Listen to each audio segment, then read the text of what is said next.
I swapped my husband's hidden lube for glue, and the firefighter's call revealed everything. She thought it would be a small revenge, just enough to make him panic and maybe teach him a lesson. Nothing more serious than temporary embarrassment. After finding unmistakable evidence of her husband's affair hidden in his car, she replaced his hidden bottle of personal lubricant with clear craft glue, convinced he'd never admit to anyone why he actually needed it, or how he'd gotten into whatever awkward situation would result. It seemed like poetic justice for months of lies and betrayal, the perfect petty revenge. But the next morning, her phone rang with a call that changed everything. Not her husband calling to confess or apologize, not the mistress calling to gloat or threaten, but the fire department. A firefighter, sounding breathless and deeply embarrassed, told her there had been an incident in a cheap motel room on the outskirts of town, and her name was the only emergency contact number her husband had managed to give before the situation became too complicated for him to speak coherently. The firefighter wouldn't explain the specific details over the phone, saying only that it was a medical emergency requiring specialized response, and that she needed to know what her husband had left behind in that motel room before firefighters arrived. As she listened, frozen in her living room still holding her coffee cup, hand trembling, she realized with dawning horror that her revenge had uncovered something far bigger, far stranger, and far more disturbing than simple betrayal. What she'd thought was a straightforward affair was actually something she never could have imagined, and the glue had revealed everything. Before I tell you what that firefighter revealed and the absolutely shocking truth about what was really happening in that motel room, you need to subscribe to this channel immediately. Hit that subscribe button right now and turn on the notification bell because this story is going to take you on the wildest, most unexpected journey you can possibly imagine. I share real stories about revenge, secrets, and the truths that surface in the most unexpected ways every single week, and this one will leave you absolutely speechless. Smash that like button right this second, because your engagement helps these incredible stories reach people who desperately need to hear them, people who need to know that sometimes reality is stranger than any fiction. Drop a comment telling me, have you ever discovered that what you thought was happening was actually something completely different? This is a true story that happened 1 year ago. And I promise you that what you're imagining is happening in that motel room is absolutely not what was actually happening. The truth is more bizarre, more complicated, and more shocking than anything you're predicting right now. Stay with me until the very end, because this revelation will absolutely blow your mind. My name is Caroline. I'm 41 years old, and 1 year ago, I discovered that my husband of 16 years was leading a double life, but not the kind of double life I thought. What I assumed was a simple affair turned out to be something so unexpected, so strange, so completely outside anything I could have imagined, that it took months for me to fully process. And it all came to light because I swapped his lube with glue as revenge. To understand what happened, you need to understand the marriage and what led me to suspect infidelity in the first place. If you're already hooked on this mystery, hit that like button right now and comment "glue revenge," because what Caroline discovers is absolutely mind-blowing. My husband Derek and I had been married for 16 years. We met in our mid-20s, married young, had 2 children who are now teenagers. Derek worked as a regional manager for a logistics company, which required occasional travel, but nothing excessive. We had what seemed like a stable, normal marriage. Not passionate or exciting, but comfortable and functional. Or so I thought. About 8 months before the incident, I started noticing changes in Derek's behavior. He became secretive with his phone, started working late more frequently, developed new grooming habits like using expensive cologne and styling his hair differently. Classic affair warning signs that I initially tried to dismiss because I didn't want to face the reality of my husband cheating. But the evidence kept mounting. Unexplained credit card charges from hotels in nearby cities. Receipts from restaurants during times he claimed to be at work meetings.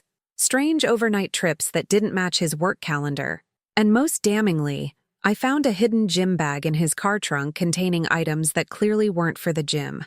Nice clothes, toiletries, cologne, and yes, a bottle of personal lubricant.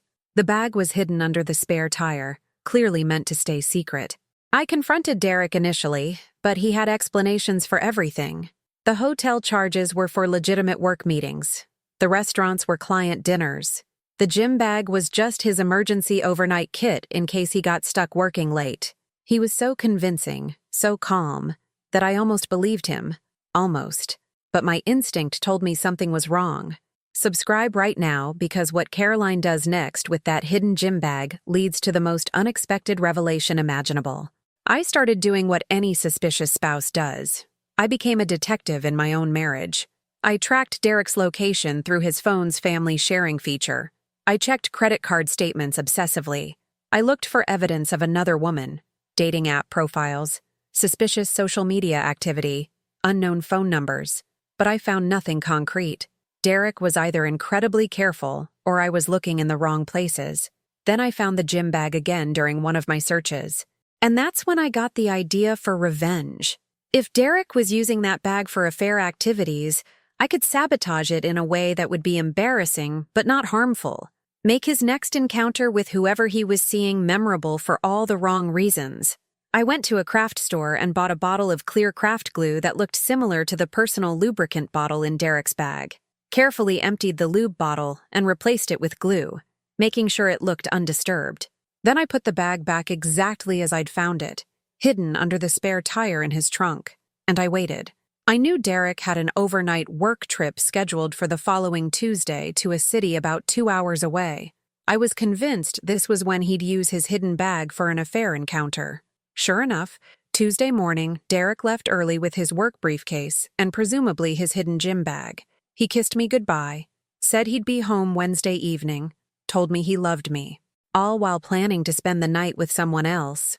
Or so I thought. The next morning, Wednesday around 9 a.m., my phone rang with an unknown local number. I almost didn't answer. I was busy getting the kids ready for school. But something made me pick up. "Is this Caroline Mitchell?" a male voice asked, sounding stressed and uncomfortable. "Yes, who is this?" I asked impatiently. "Ma'am, this is Lieutenant Harris with the County Fire Department. I'm calling about an incident involving your husband, Derek Mitchell. He gave us your number as his emergency contact." My heart stopped. "What happened? Is he okay? What kind of incident?" "Ma'am, your husband is physically unharmed, but there's a situation that requires your immediate attention. I can't give full details over the phone, but I need to ask you something important. Did your husband recently have access to any kind of industrial adhesive or bonding agent? Leave a comment saying, 'What happened?' if you're desperate to know what the firefighter is about to reveal." I felt my blood run cold. The glue. My revenge prank. "Why are you asking?" I said, trying to keep my voice steady. "Ma'am, firefighters responded to a call at the Riverside Motel about an hour ago. Your husband was in a room there with another individual, and they'd become physically stuck together due to what appears to be industrial-strength adhesive used in place of personal lubricant. We had to use chemical solvents to separate them. Your husband is currently being treated by paramedics for minor skin irritation, but he's conscious and stable." I couldn't breathe. The prank had worked exactly as I'd planned. Derek had used the glue thinking it was lube, gotten stuck to whoever he was with, and now firefighters were involved. Part of me felt vindicated, served him right for cheating. But the firefighter continued, and his next words changed everything. "Mrs. Mitchell, there's something else you need to know. The individual your husband was with wasn't a woman, it was a man. And based on what we observed in the room, this appears to have been an ongoing situation, not a one-time incident." Everything stopped. A man? Derek had been with a man? My husband was gay? Or bisexual?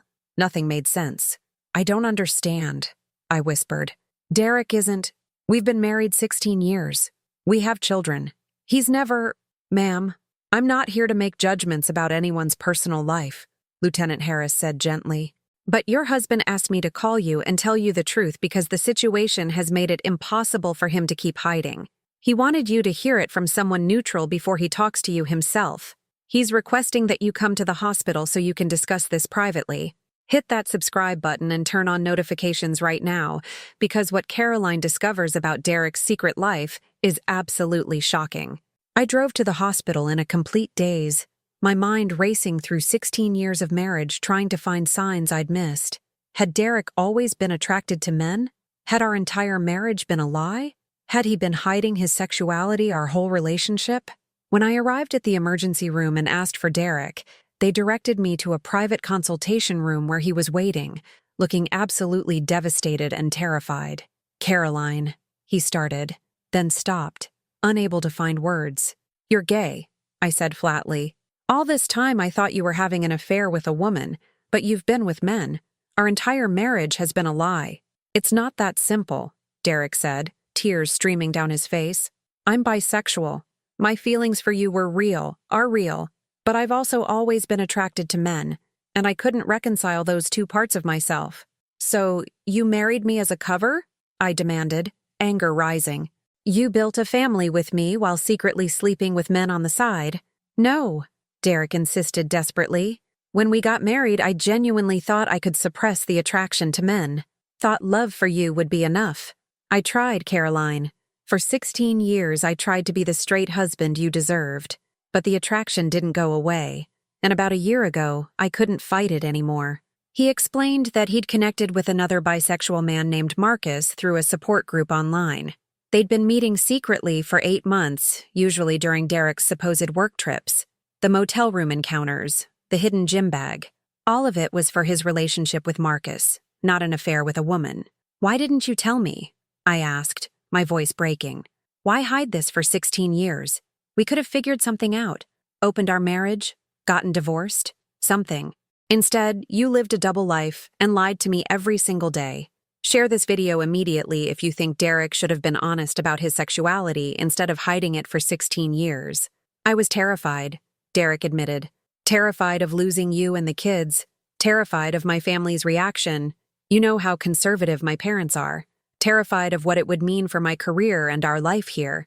So I kept hiding, kept pretending, kept trying to be someone I'm not. And it destroyed me. The guilt has been eating me alive." "And the glue?" I asked. "You know I did that, right? I found your hidden bag and swapped the lube with craft glue because I thought you were cheating on me with a woman." Derek actually laughed bitterly. "I figured that out when Marcus and I got stuck together. I knew you'd found the bag and done something to it. Part of me was almost relieved because it forced everything into the open. I couldn't keep hiding after firefighters had to separate me from another man using chemical solvents. We sat in that hospital room for hours talking." Derek explained his entire secret life, the years of suppressing his attraction to men, the failed attempts at conversion therapy before we met, the shame and guilt he'd carried our whole marriage, the loneliness of being married to someone he loved but couldn't be fully honest with, the relief he'd felt finding Marcus, someone who understood the complexity of being bisexual in a straight marriage. I explained my perspective, the betrayal of being lied to for 16 years, the humiliation of learning my husband preferred men during encounters that required emergency services, the anger at having my life built on a foundation of deception, the grief of realizing our marriage had never been what I thought it was. Over the following weeks, Derek and I had many difficult conversations about what to do next.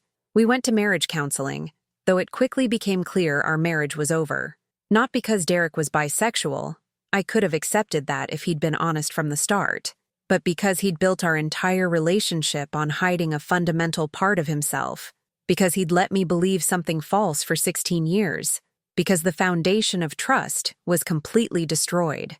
Subscribe and turn on notifications, because how Caroline and Derek navigate this revelation with their children is both heartbreaking and important.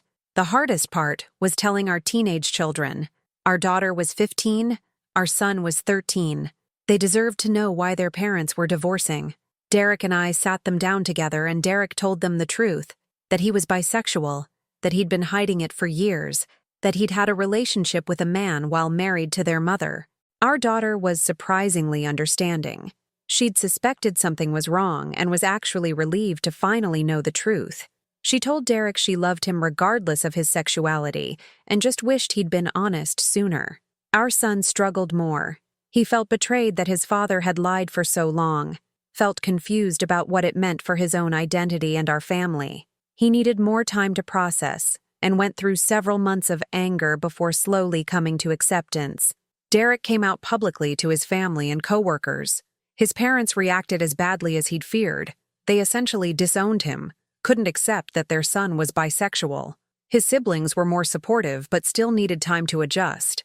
At work, Derek faced some discrimination and awkwardness, but ultimately kept his job. Marcus, the man Derek had been seeing, actually reached out to me to apologize. He'd known Derek was married and felt guilty about the affair. But he also genuinely cared about Derek and wanted him to be able to live authentically. In a strange way, I didn't hate Marcus. He hadn't deceived me. Derek had. 1 year later, Derek and I are divorced. We've worked out a custody arrangement where the kids spend time with both of us. Derek is now living openly as a bisexual man, still in a relationship with Marcus.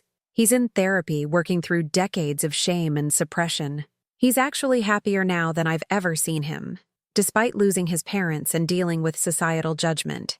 As for me, I'm rebuilding my life, processing the grief of a 16-year marriage that was built on a partial truth, learning to trust again after such profound deception, figuring out who I am outside of being Derek's wife, and yes, dealing with some lingering guilt about the glue prank that forced everything into the open. Leave a comment telling me what you think. Was Caroline's glue prank justified given Derek's betrayal, or did she go too far? People ask if I'm glad I swapped the lube with glue. The answer is complicated. I'm not glad I caused an embarrassing emergency situation requiring firefighters. That was petty revenge that went further than I intended. But I am glad the truth finally came out. Glad Derek can't hide anymore. Glad our children know the real reason for our divorce instead of believing some sanitized version. Glad Derek is finally living authentically instead of destroying himself, trying to be someone he's not. I've also learned a lot about sexuality and the pressure people face to conform to societal expectations. Derek grew up in a religious conservative family that made it clear being anything other than straight was unacceptable. He internalized that shame so deeply, he convinced himself he could just be straight if he tried hard enough. He thought marrying me and having children would fix him. Obviously, it didn't work. You can't suppress fundamental aspects of your identity forever. Do I wish he'd been honest before we got married? Absolutely. Do I wish he'd told me years ago when he realized he couldn't suppress his attraction to men? Yes. Do I think he handled this in the worst possible way by hiding and lying for 16 years? Definitely. But I also understand he was trapped by shame, fear, and societal pressure. That doesn't excuse the lying, but it provides context for why he did it. The glue incident became somewhat infamous in our community. People talk about that guy who got stuck to his boyfriend and had to be rescued by firefighters. It's embarrassing for Derek and for our family. But it also forced a conversation that needed to happen. Forced Derek to stop hiding and start living honestly. Forced our family to confront reality instead of pretending everything was fine. Hit that like button if you believe living authentically is worth the pain of difficult truths being revealed. I've connected with other women who've discovered their husbands were gay or bisexual after years of marriage. It's more common than people realize. Many men from conservative or religious backgrounds marry women hoping it will cure them or make them normal. They genuinely love their wives but can't suppress their authentic sexuality. Eventually, the truth surfaces, often in devastating ways. Some of these women are angry and feel their lives were wasted. Some are understanding and maintain friendships with their ex-husbands. Most, like me, feel a complicated mix of emotions that doesn't fit neatly into any category. I don't hate Derek. I hate that he lied for 16 years. I hate that he built our life on a foundation of partial truth. I hate that our children have to process their father's hidden life. But I don't hate him as a person. He was trapped by shame and fear, and he made terrible decisions trying to escape that trap. The divorce settlement was complicated, but ultimately fair. We split assets evenly. We share custody of the kids. Derek pays child support. We're civil to each other for the sake of our children. We'll never be close friends, but we're no longer enemies. Marcus is actually good to our kids when they're with Derek. He's respectful of boundaries and doesn't try to replace me as their mother. It's an odd situation, but we're making it work. My own dating life has been complicated. How do you trust again after discovering your husband of 16 years was hiding something so fundamental? How do you believe someone when they say they're attracted to you after spending 16 years with someone who was partially attracted to men the whole time? I'm working through those trust issues in therapy. Subscribe to this channel if you believe truth is always better than comfortable lies, no matter how painful the truth might be. Looking back, there were signs of Derek's hidden sexuality that I missed or dismissed. The lack of enthusiasm for physical intimacy at times, the way he'd sometimes seem distant during sex, his discomfort with overly masculine activities or environments, his close friendship with certain men that seemed unusually intense. But I rationalized all of it because I didn't want to see the truth, and because Derek worked very hard to maintain the performance of being straight. The firefighter who called me that morning, Lieutenant Harris, later told me he'd seen similar situations before. People using adhesives by accident in intimate situations, usually because someone switched products as a prank. He said the glue had actually done serious damage that required medical treatment for both Derek and Marcus. They both had chemical burns and skin damage that took weeks to heal. I felt guilty about that despite my anger at Derek's lies. 1 year after the incident, I'm finally at peace with what happened. My marriage ended, but it needed to end. It was built on deception, even if that deception came from Derek's shame rather than malice. My children are adjusting to their new reality. Derek is living authentically for the first time in his adult life, and I'm rebuilding as a single woman learning to trust again. The glue prank was petty and went further than I intended, but it revealed a truth that needed to surface. Sometimes the most unexpected methods bring the most necessary revelations.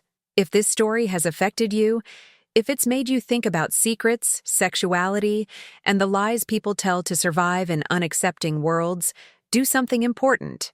Hit that like button, subscribe and turn on notifications, share this video, leave a comment about your own experiences with hidden truths, because stories like this need to be heard. I swapped my husband's hidden lube for glue thinking he was having an affair with a woman. The firefighter's call revealed he was actually with a man, that my husband was bisexual and hiding it our entire 16-year marriage, that everything I thought I knew was incomplete. The glue revealed everything. And while the method was crude, the truth was necessary. I'm Caroline. This is my story of discovering my husband's secret life through the strangest possible circumstances. The end.